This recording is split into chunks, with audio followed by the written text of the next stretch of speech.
Good evening and welcome to the Channel Studios here in London with your international news around the world in 5.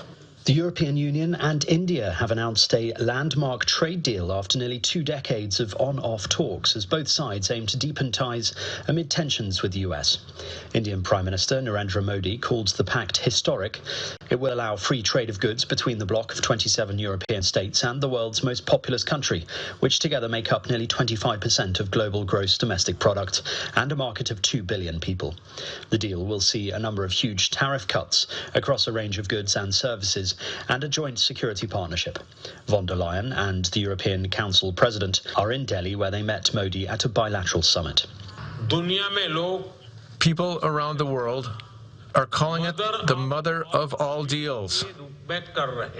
This agreement brings huge opportunities for India's 1.4 billion people and for millions of people across European countries. A top U.S. immigration official is expected to leave the U.S. city of Minneapolis in what may mark a shift in the White House's tone after the fatal shooting of a second U.S. citizen by federal officers over the weekend. As Border Patrol Commander Gregory Bovino and some immigration agents leave, President Donald Trump's border czar, Tom Homan, will begin leading the on-ground efforts in the city after the fatal shooting of Alex Preti on Saturday escalated tensions. Trump's decision may indicate the administration's interest in walking back more aggressive federal action in his nationwide immigrant crackdown. Despite the announcement, online tracking shows immigration raids have continued.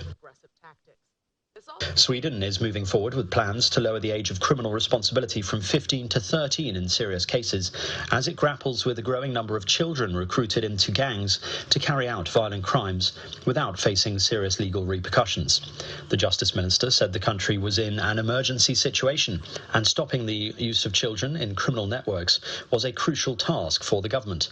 But several authorities, including police, prison officials and prosecutors, have opposed the plan, with some worried that it may lead to even younger children becoming offenders.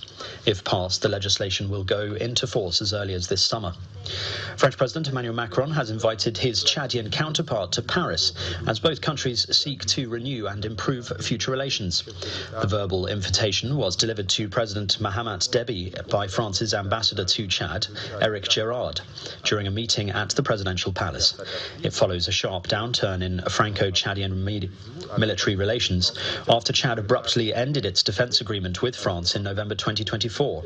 This triggered the withdrawal of French forces from military bases across the nation, which continues to grapple with serious security challenges. Several people have died in a winter storm that hit a wide swathe of the US, causing thousands of flights to be cancelled or delayed due to severe conditions. The storm, which caused chaos from Texas to the tip of Maine over the weekend, snarled roadways, knocked out power, and buried major cities under a thick blanket of snow. Some areas in the northeast saw more than 20 inches of snow during a 24-hour period. Canadian officials also said the storm had seriously disrupted southern Ontario. Firefighters in the Australian state of Victoria are battling at least 6 major fires as a record-breaking heatwave hits the country's southeast. 2 fires are currently burning at emergency level, according to local broadcasters. Several communities have been issued emergency warnings to either evacuate, watch and wait, or shelter in place. Fire officials warn that the situation is changing rapidly and have asked locals to stay up to date with the latest warnings. The Bureau of Meteorology says that parts of the state have seen all-time temperature highs, with one hitting a high of 48.9 degrees Celsius. The warmer weather and the inversion broke. Some gusty winds came down onto that fireground today, and that fireground has spotted outside of its original containment lines. That fire will run, it will develop a plume, it will pick up really significant energy, and we will see erratic and extreme fire behaviour. And a 2.5-mile section of cliff has collapsed on the Italian island of Sicily after it was pummeled by wind and rain brought by Storm Harry last week. More than 1,000 residents have been evacuated from their homes, and geological surveys are currently underway to assess the area. There have been no reports of deaths or injuries, but aerial footage shows numerous buildings and vehicles have been destroyed. The landslide occurred on Sunday, with parts of the cliff continuing to crumble on Monday, according to local media. And that's your international news around the world in 5. Now back to the Channel Studios in Lagos.